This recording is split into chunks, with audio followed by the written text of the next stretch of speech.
and discovering what big data is and how it's processed and defined as big data. So today we're going to talk about four main things, which is what is big data, what are the attributes of big data, and why do we have big data. Also, we're going to be talking about the tools that we have and then what they do to resolve the issue of big data. So first, let's start off with talking about what big data is. So big data is basically data that is too large that it becomes difficult to process using traditional systems. So the term big data is relative to the capabilities of the system that it's being processed through. And what I mean by relative is, let's take, for example, this disk.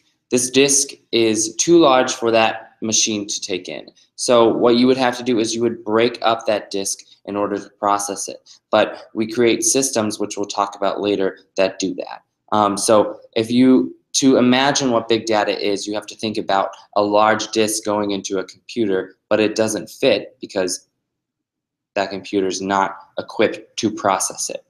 So what is big? As I mentioned earlier, big data is relative to the capabilities of the system it's being processed through. So let's say you have 100 megabytes on your phone, your iPhone, but it's sent to a very old Razor phone that you had back in 2000 whatever. But that Razor phone can't process that 100 megabytes because it's not equipped to process that. So that 100 megabytes, even though it is small, it would be considered big data because it's not able to be processed on that machine. So big data is only relative to the capabilities of the system.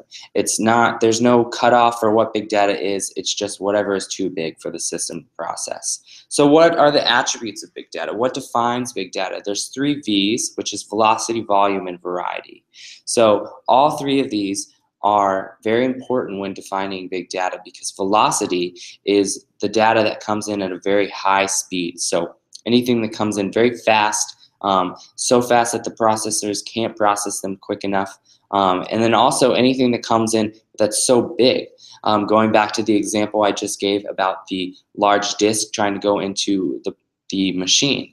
That's too big so that it can't process it. And then the variety. Data comes in so many different formats. There's pictures, videos, books, transaction, and public records. There's so many more examples of both processors and data.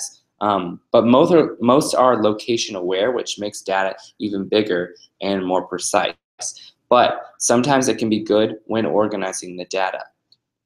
But where does this data come from? Where can we find it? Why is it here?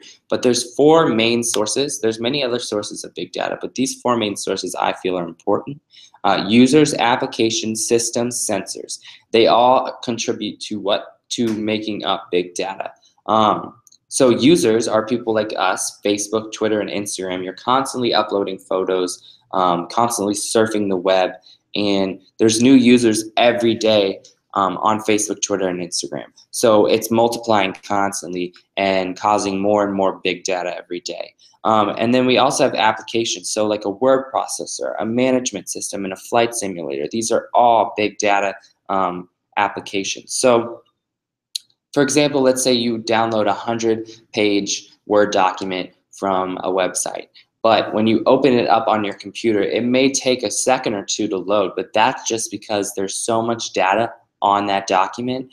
Your word processor has to sort through it all real quick and then put it on your page. So that would be almost considered big data, but the fact that the computer was still able to process it, it's not considered big data.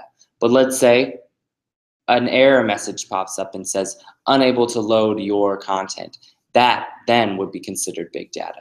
So there's systems that are up, that are Mac OS, Microsoft, any operating systems, any huge operating system. So like Spotify, that sorts through a lot of data of music, and you can go through that and find music. But Mac OS and Microsoft systems are big data systems. But also we have sensors. So streetlights, microphones, and police radars are always constantly contributing to big data.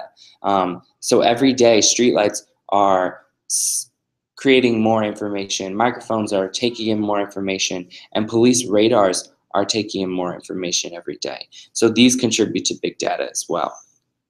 So how do we fix this? What tools can we use to sort through the big data? So there's two systems that I find are the most important to talk about today, and that's traditional systems and big data tools. Traditional systems are not able to handle big data, and they don't have enough power. So like I said, the Razor example earlier, the Razor cell phone example, that's a traditional system, and it receives such large data that it was just too old and not equipped to process that data. But then there's also big data tools. HADOP is a very big example of a big data tool. But big data tools are created to handle big data. So let's take example back to the picture that we had of the large disk going into the computer. What a big data tool is, it cuts up the disk or the information and processes it in pieces. So that's what HADOP does. A system that cuts through big data, it processes that data, but to be honest, it doesn't always make it through.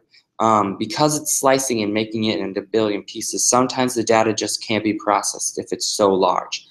So that's what HADOP tries to do, but it's not always successful.